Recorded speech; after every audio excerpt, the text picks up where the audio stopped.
Take one. Well, to everybody that participated in the fundraising campaign for Mustafa's Dream Build bike, I just want to say congratulations. Thanks to all of y'all that made donations and shared the story and the video. We made it, and we even were able to add a little padding on top of it.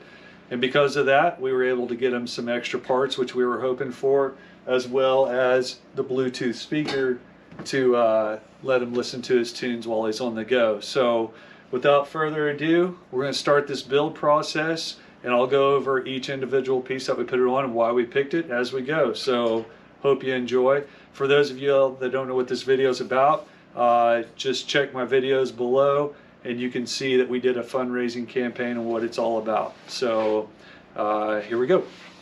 All right, so first up, we chose the Surly Karate Monkey frame. We chose this frame for a few reasons. First of all, it's 4130 chromoly steel.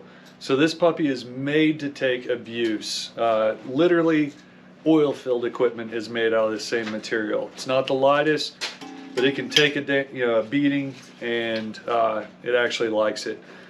Another reason that we chose it is that Surly does, what do they call it?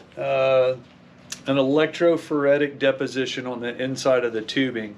So a lot of times with steel frames, we'll have to frame save them. This one has a coating on it from the factory to keep it from rusting from the inside out.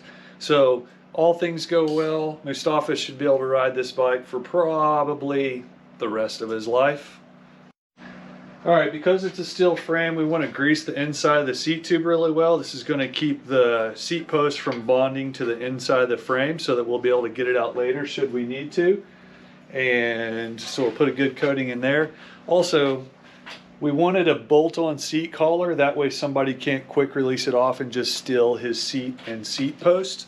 And for the seat post, we just picked a basic aluminum single bolt, just a real durable seat post. And we got to get this in there so that we can tighten the collar so that we can hang the frame. When it came to picking out a saddle, we went with the Ergon SFC3 fitness saddle. That's a more upright sitting position. A couple of reasons. One, it's comfort foam with gel, and the top is a microfiber top, so it should repel water really well also. And it does have gel inserts where the sit bones would sit on the saddle, so should be really comfortable. Unless he crashes, it should last him a really long time.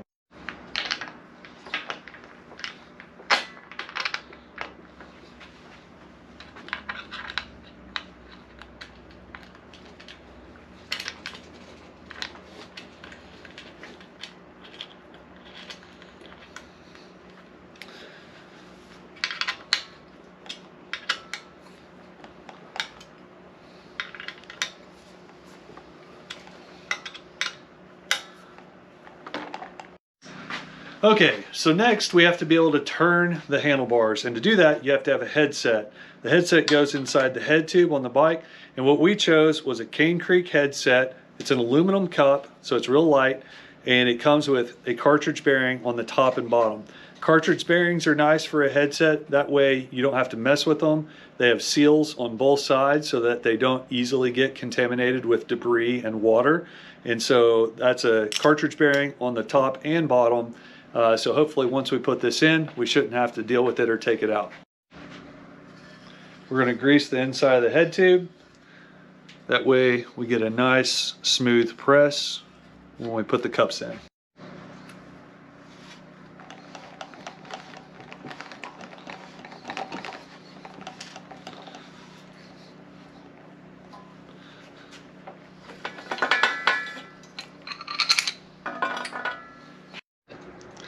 Before we set the headset bearings in, we want to put a light coating of grease just on the inside of the cups.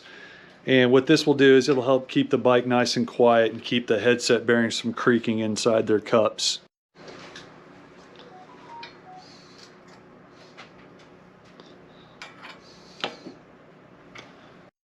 Okay, since we had the budget to do it, when we go to install the fork, it has to have headset spacers. So we got him the wolf tooth color kit to be able to add a little bit of style and flair because purple and red is his favorite color.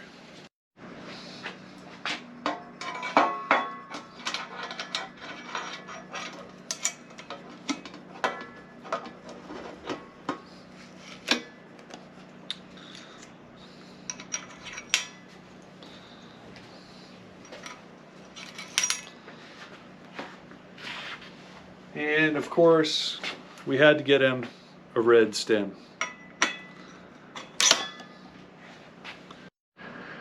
Okay, with the fork in, the headset spacers in place, and the stem on, you can see that the fork comes too long. And they do this on purpose so that you can set your own height.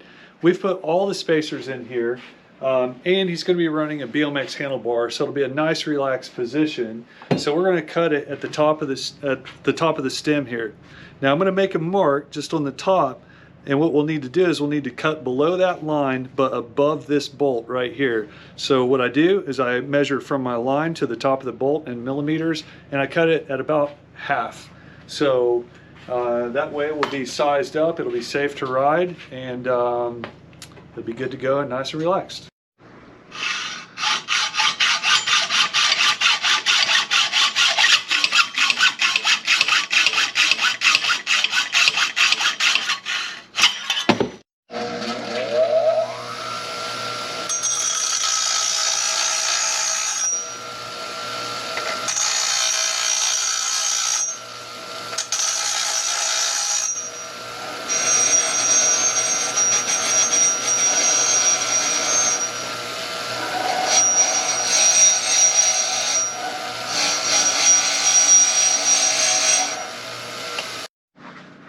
Okay, so now we have to have some way to actually pull the fork up through the frame, and that's where a star nut comes in. So the star nut has to be threaded on a star nut setting tool, and then it's going to go down inside the frame here, but to get this to drive down, I'm going to have to hit it pretty hard.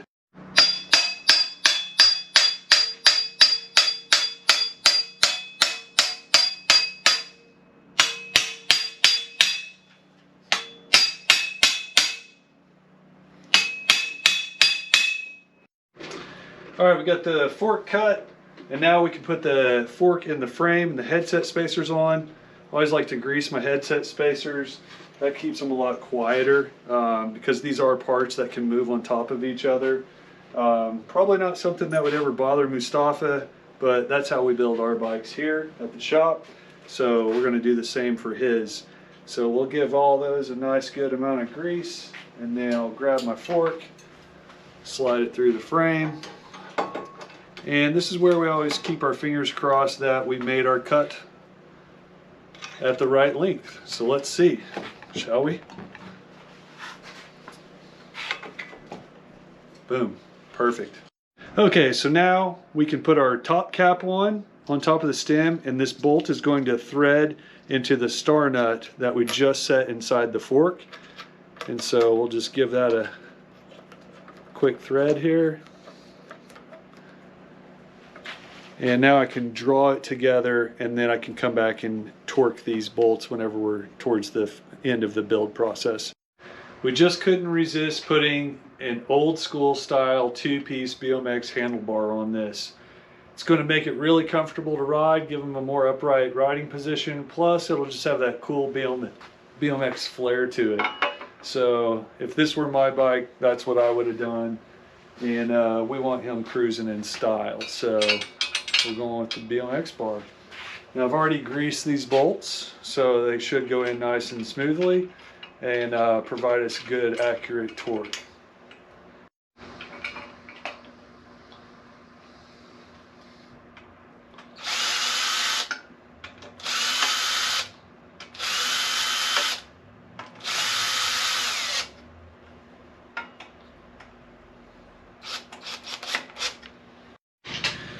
When it came to picking brake levers, we went with something that's tried and true, the Avid brake lever. These are spring loaded, so they snap back, and they're ambidextrous, so they can work left or right. And I bet you'd be hard pressed to find a mechanic that doesn't like this brake lever. They just make the brakes feel really good. And we're going to pair these with the Avid BB7 mechanical disc brake, which has an adjustable pad left and right. I'll show you more on that later. The combination of these two things matched to the Jaguar Mountain Pro brake cable kit in red, and these are going to be one smooth feeling, powerful stopping brake. We might actually have to detune them a little bit so he doesn't flip over the handlebars. And just to be on the safe side, since we had a little extra budget, we did actually get him an extra set of brake levers in case he crashes and breaks one. And we did also get him a couple of extra sets of brake pads with the money that y'all raised for this project. So, here we go.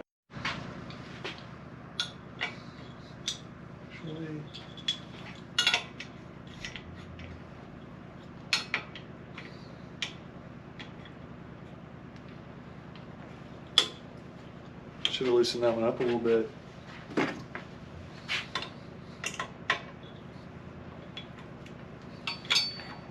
All right, when it came to putting grips on Mustafa's bike, we had to go with the classic. This is the Ori grip, tried and true, lasts a really long time, and we went with lock-on clamps so that this way, as time goes on, it won't develop throttle grip, which is where it slips back and forth on the bars. But before we put these on, I've printed a couple of these out to stash inside the bicycle. I'm not sure if you can read that, but what it says is, this bike belongs to Mustafa, built by Neighborhood Bicycle Shop. So if you don't do this on your own bike, I recommend it. Just print you out one of these, stash it inside the bike. That way, if anything ever happens to the bike or gets stolen and you need to go recover your bike, you can say, that's my bike and this is how I know how.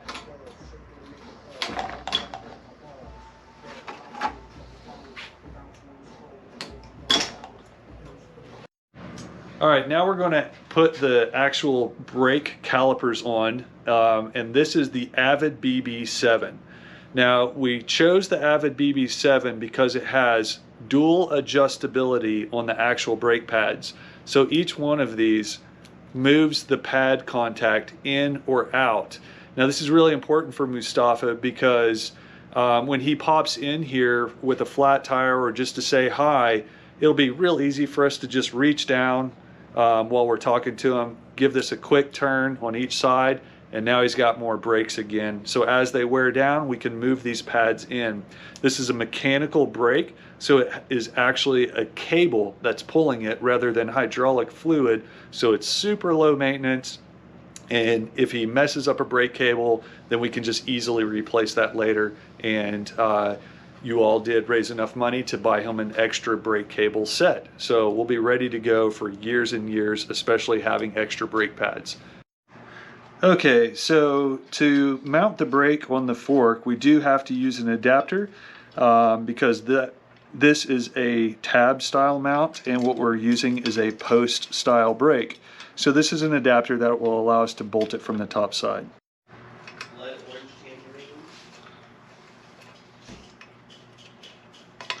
Now we'll leave these loose for now so that we can come back and adjust them once we get the wheel in with the rotor on. Okay, it's time to put the bottom bracket in before we put the crankset in, and we went ahead and taped another one of those "This Bike Belongs to Mustafa" pieces of paper to the bottom bracket shell. This is going to live on the inside of the frame, and we covered it in tape so that if there's any contamination it should stay in place. So this is pretty straightforward. We grease the threads and then we're just going to insert it, and we'll find that starting thread and get it threaded in.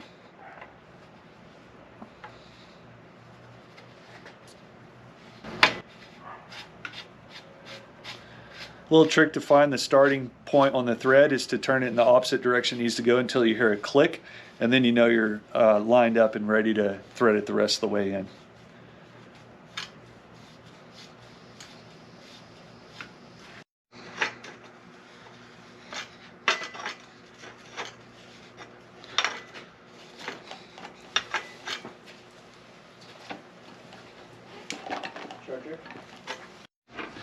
Okay, so now we're going to put the crankset in, but we are going to build this bike single speed. Now we ordered him this 2x crankset because it came with a chainring guard on the outside to keep his pants leg out of the chainring, and we're not going to need this inside cog on here, so we're just going to simply remove it. These are usually on really, really tight, and this one is following suit. So we'll have to break those free and get that off there. Okay, we could have just left the crankset alone and just slid it in, but to make this bike a little extra special and have a little more pop, I did order aftermarket chainring bolts. So we're going to replace the black ones with some red ones to give the bike just a hint more flair to it.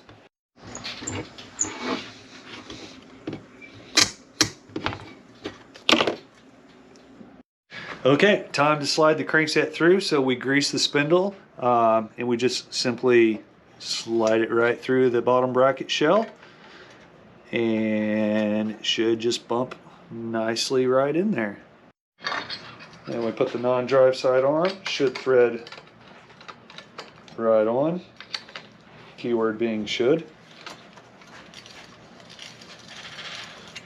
Yep, there it goes.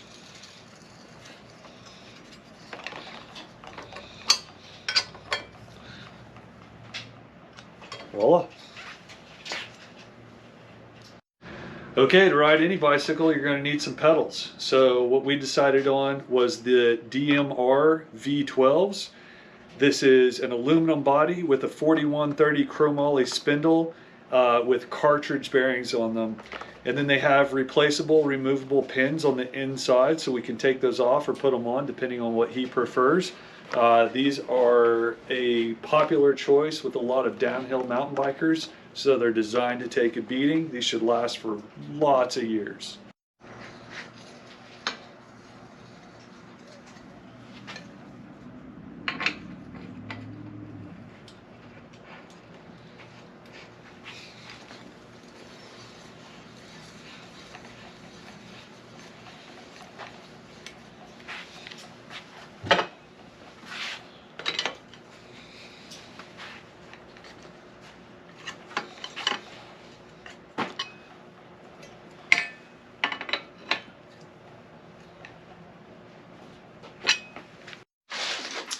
All right, got the Jaguar Pro cable, so it's time to go ahead and run those while we're still waiting on the wheels.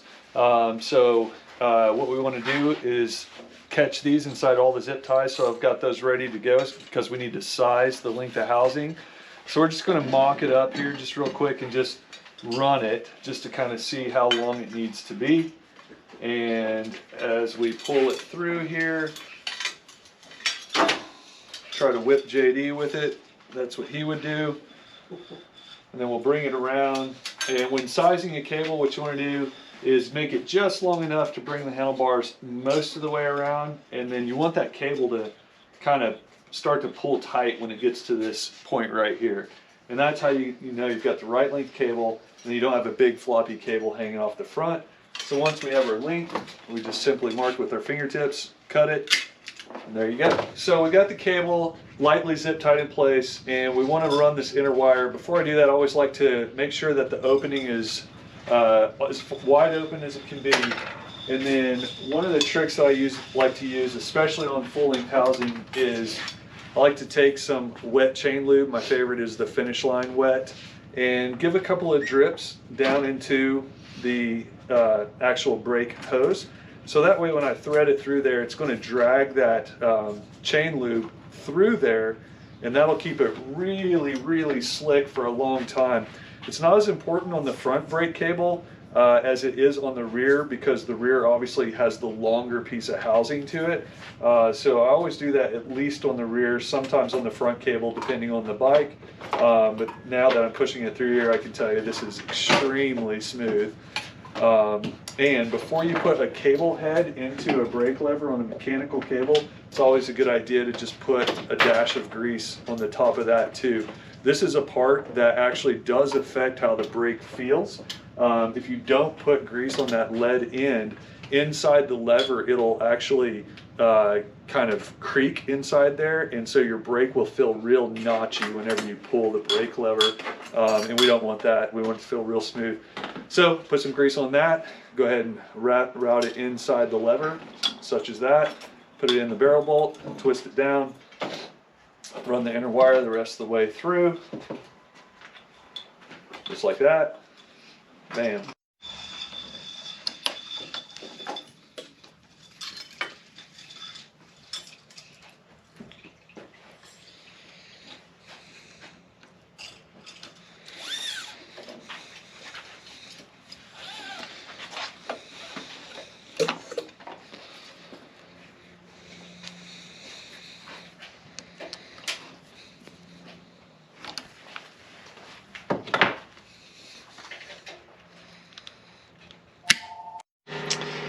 Okay, so what you're looking at here is a set of hand-built wheels specifically to Mustafa's needs.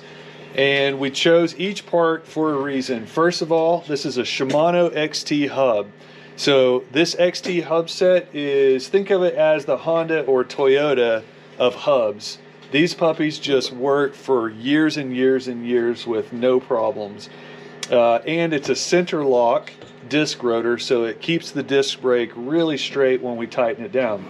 For spokes, we chose the GT Champion 2.0. So it's a straight gauge stainless steel spoke, so they won't corrode and break over time.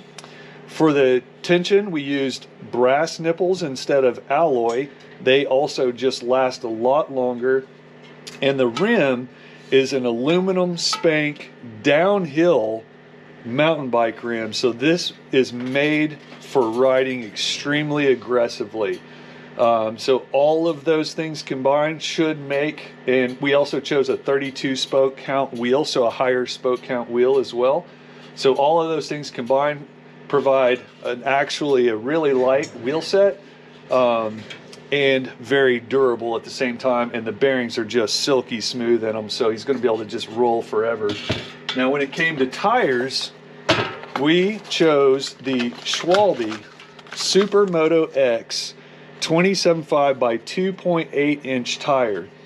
And the reason that we chose these tires is because they have a very, very robust puncture resistant belt in it. This particular tire actually has the double defense race guard. I'm not sure if you can see that. So it has a tire liner actually built into the casing of the tire, so that if something goes through the tire, it would have to penetrate that liner that's built into the casing of the tire. So you can still flat it, but it'd be really difficult to do. So that wide rim with this wide tire, it's going to provide a lot of traction, and with the bigger volume, he's not going to have to air his tires up very frequently, because that much volume will keep it at pressure for longer periods of time. When it came to brake rotors, we just went with the Shimano RT54 160 millimeter center lock, real durable, lasts a long time, and it comes with a lock ring in the package, so it's a really good deal. So we're just gonna slide that on, put the lock ring on.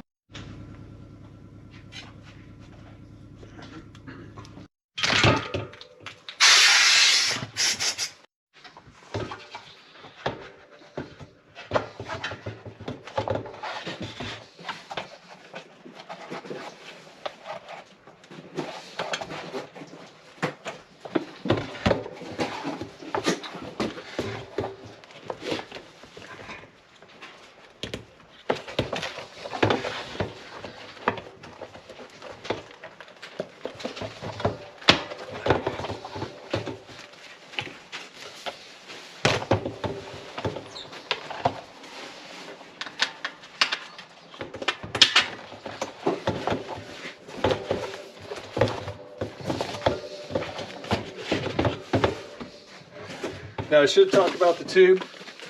This is a tube made by Pirelli, and it says on their website that this is one of the highest quality rubber tubes that Pirelli makes.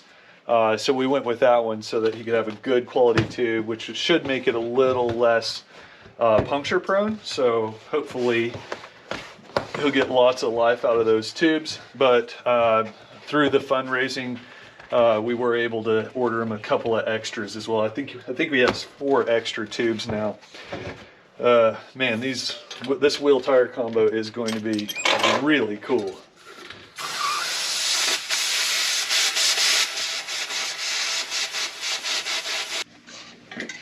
Oh, okay.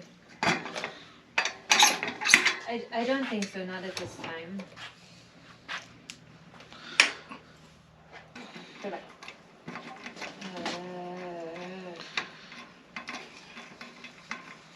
He's just doing the pro clip.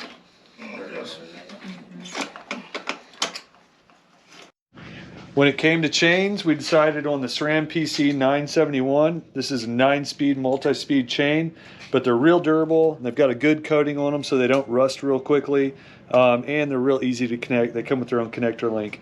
And we did order him a couple extra chains so that once he wears this out, he'll be ready to go. So we'll just size this up and get it cut to length, and then we can run this chain tensioner and tension it up. Then I can come back and adjust the brake.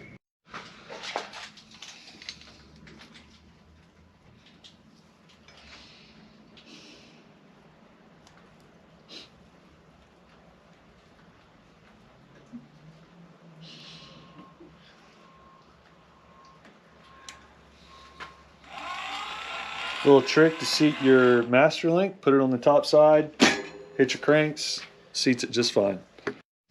Now that we have the chain installed, we can see how cool a chain tensioner is. So I'm just going to simply tension this bolt, and as we do that, I need to straighten the wheel out a little bit here.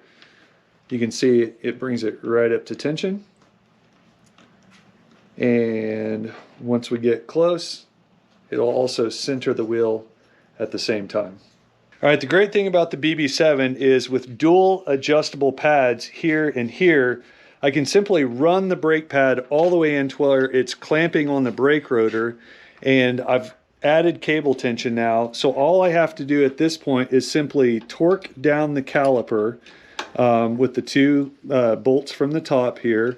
And once the caliper is tightened down, then all we do at that point is simply release the tension from the pads, left and right. And when we do that, voila, brakes are adjusted. Super simple, super reliable, feel good at the lever.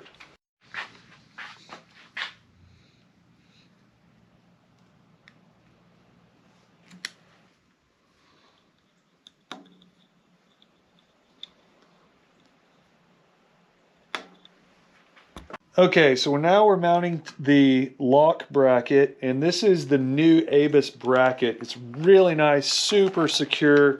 It's got metal wrap ties to it, and it's able to handle their most secure lock, which is super nice. It's been a little tricky figuring out which way to set it. I still have to bolt this in, but it's really cool because once it's mounted in place, to take it off, you simply flip that. It's going to come out like this, and then all he'll have to do is do that, and then to get it off the bike again, you'll turn it down and it'll just mount like that. Check this out. Slide it in, turn it down, clicks into place, ready to ride. Take it off, bam, best U-lock holder ever. So this is part of the build that we're really excited about. This is the Arundel adjustable cage. So this is originally designed for a water bottle, a Nalgene bottle, or a wine bottle, or in Mustafa's case, a Bluetooth JBL speaker, of course, in red. So we're going to get this puppy mounted up right here, and that way he's going to have his bumping tunes with him everywhere he goes. And this will just simply dial down so that keeps it securely in place, so when he's going up and down curbs, he doesn't eject his tunes off of his bike.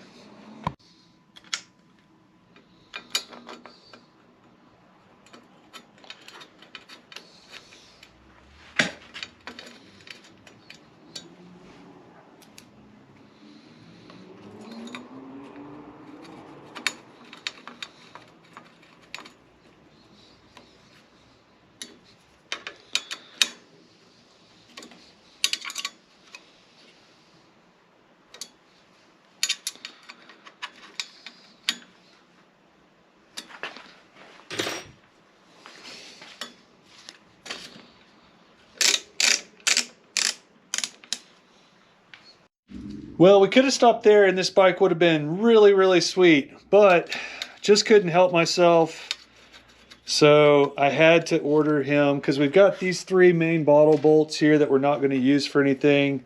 So I thought that's just one more small opportunity to add a little more red flare to it, just to give a tiny accent. We don't want to overdo it, but it was just too easy. It was right there in front of us. So we're going to do a couple more pieces of flare. All right. So with the money that y'all were able to raise for him, we were able to get him quite a few extra parts, honestly. We've got an extra set of grips, 2 extra chains, 2 sets of brake pads, 4 extra tubes, an extra disc brake rotor in case he bends one, an extra set of brake levers in case the bike crashes or falls over and he breaks one, an extra set of cables because they wear out over time, and a brand new set of tires so that when he logs all those thousands of miles that he'll be ready to go, and he should be rolling for a long time. All right, there it is, y'all. Mustafa's brand new bike.